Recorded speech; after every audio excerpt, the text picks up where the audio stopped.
Good morning. Welcome back, Genuine Countryman. I'm Winston. Another beautiful day in Tennessee. Hey, I'm going to tell y'all a story. I remember this time I went into a diner, sat down, and just looking around and observing the old memorabilia and photos on the wall. Y'all know how some of these places can be. They can be sort of interesting to look at.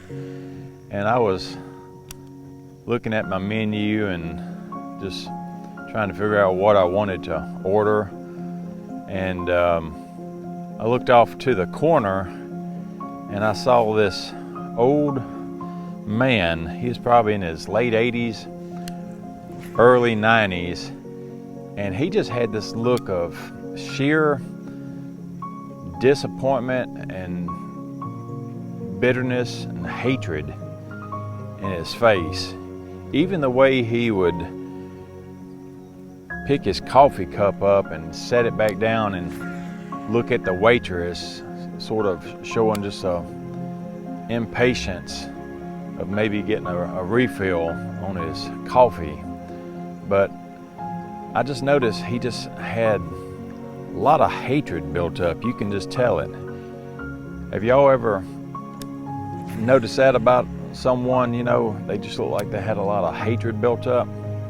It made me think on fall right now with the leaves falling from the trees.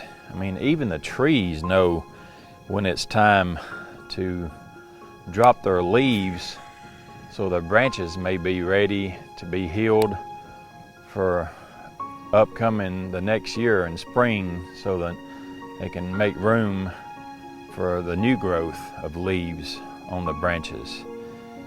And you know, it made me think about in the Bible, book of James, chapter 5, verse 16. It says, "Confess your faults one to another and pray for one another that you may be healed." You know, I don't know what was going on in that old man's life. I never did get up and go talk to him. I didn't really feel it was my place to that particular time. But, you know, in our life, we need to do that. We need to confess our faults one to another and pray for one another. I think that's important for us to let go of things, and so that we can be healed and not have any kind of, you know, unforgiveness built up in us, so that we may be healed.